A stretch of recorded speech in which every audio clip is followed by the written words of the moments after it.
Eastern America here. Please subscribe, like, share, hit that notification bell. So something I haven't talked about before, I started taking one-way leg trips over to the Philippines.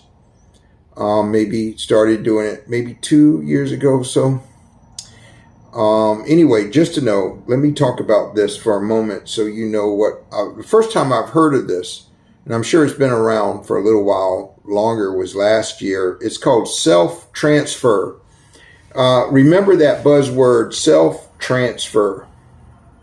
That is a crazy term, and it can mean a lot of problems. If you're booking one way and you're looking budget like I am, and you get the term self-transfer, let me explain my horror, my nightmare, and I want to go back and talk about this other thing. I'm in the airport in Mactan, the Cebu International Airport, and what happens is the flight, we were sitting there waiting, and the big sign up there, the blue sign, white letters or whatever, it says flight delayed, have my flight delayed. And it said by new time 10:19 or something like that. First of all, let's be clear. Take a photo, a screenshot of that sign when you see delayed. That is probably going to be the best thing you can do. Later, I hear about this delay certificate that I never could get. But you need to take your phone out and take a picture of the sign that says delayed and shows what time and the flight number. So now you'll have your flight ticket that shows your departure time. And now you will have evidence, photo evidence of the sign that says it's been delayed by an extra hour. So, you know, I knew it was a little odd when I originally booked this ticket to go to Korea one way, that I was flying out of Cebu, which is the southern part of the Philippines, doing a domestic flight north into Manila, the other northern part of the Philippines, and then flying international out of there to Korea. And it gave me a 2-hour self-transfer gap, 2 hours before the other plane took off. And now you see what we're talking about here. I don't even think I could have made it, to be honest. Apparently, there are two terminals at NAIA, Manila Airport. One is domestic, and then there's a separate airport. And believe me, these airports are not attached. They do not share runways. This other one is like 45 minutes away in traffic. It's another airport they call Terminal. It's either Terminal 1, Terminal 2, but it's one of those numbers. One's domestic, one's international. So this plane lands, and not only does it land late, an hour late, it actually landed the same time the other plane was taking off. I'll put it that way. So it was like it was an hour flight, hour delay. You figure, 2 hours, there you go. The other plane is wheels up, we're wheel down, and these planes are crisscrossing. I'm just telling you. So I want to let you know the nightmare. That plane landed at the domestic terminal. And, okay, Google, what terminal is domestic airlines in the Philippines, Manila? NAIA Terminal 2. Okay. On the website PhilippineAirlines.com, they say, NAIA Terminal 2 for all PAL domestic and international flights, except flights to, from the United States and Guam, Toronto, Vancouver, well, don't go Doha, with that. Dubai, but I'm just going to say, Dammam, and Bali. There are two terminals, and if you got to get to that other one, it's a 45-minute bus ride. And as a matter of fact, there is a free bus. You got to find it coming out of the domestic terminal, and you can get on that bus, and it will take you to the other terminal about 45-minute drive away, and it's free. And these guys will shake you down, and you'll think they're scammers or skimmers. That's what I thought, too. They got kind of a street approach when they come up to you to kind of probe you, make sure you're not trying to get a free ride. I'm sure there's some people, particularly Filipinos, that know that gig and get on the bus and tell them. And they were asking my ticket number. I was afraid to give it, and I was afraid to show any information. But they're legit, but obviously don't you could have a real scammer. But going back to what I'm saying, there's no internet in that domestic terminal. I booked on one of the websites. So this is a general thing. I'm just going to say this is a general booking site. I'm not going to call them out. But self-transfer, right? So you're on one carrier and it lands in my case, Manila from Cebu. And then you're going to have to go get on the other airline, which is an international flight. And you have to go to another terminal. Well, there's the delay certificate. I missed my flight. I'm being told when I'm off boarding the flight that, you could go and ask for a delay certificate. Somebody tells me this. Because I don't know. This is the first time this happened. I missed a flight like this. And there's no internet in there at the terminal. It's just not working while I'm sitting in there. And I'm talking to these people. I think it was Cebu Pacific or something. And I'm talking to them at 2 a.m. because this flight was supposed to fly out at 10. And I landed at midnight. And oh my gosh, it's just a really bad one. And because it was a last minute, I tried to contact booking.com and they said I should have notified them earlier and all this stuff, a little bit of chatting going on my data and, no, nothing. So I rebooked my flight and, got back. I did get out finally. I had to wait till the morning. I had to sleep in those bucket seats in Manila and I got on the free bus.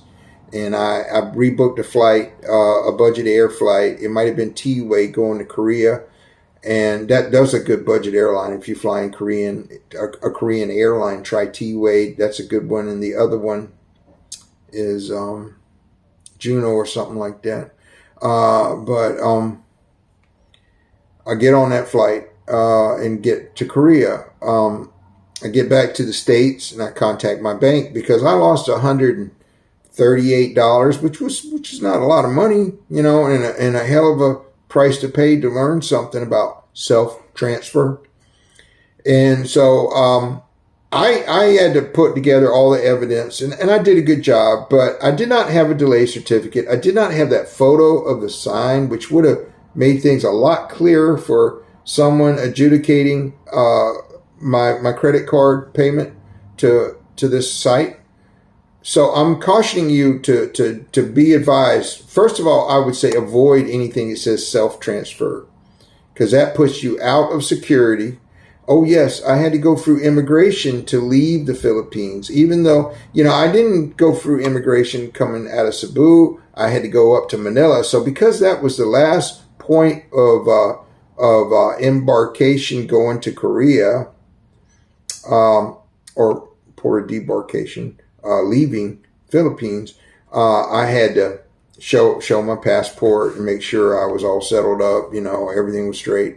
And that takes a minute to get through, and you got to rescreen your bags because, see, self-transfer usually also means you're completely out of security. You're out. You're back. You go out and you go to your new airline, which could be another carrier, another ticket. And so you're going back out and going back through security again. You got to factor all this in your time frame when you see this term self-transfer. I would avoid self-transfer as much as possible. You clearly need to have many hours. Like say I booked my one-leg flight to LAX in August or whatever for October, for example, or were to do it a moment ago. I was looking, so that's what really brought this video up. I would say I'm booking from East Coast because I'm in the East Coast and I go to LAX. You need to make sure you have about 8 or 9 hour gap for self-transfer because you need to factor in the distance. You got to go back out. You got to go back out security. You got to get to the gates and all that. And you got to go back through screenings because you're going to leave. You're going to leave and go to the desk to get your new ticket.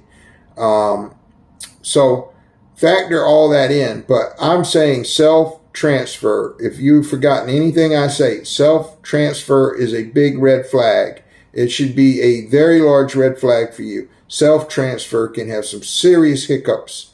And then you're going to be trying to get, and I don't think these once you're in there with your money tied in with the booking site, I don't think you're such a priority anymore because they got your money. And as far as getting you on something comfortable, like 3 hours from now, get you on another flight, you may roll into another day.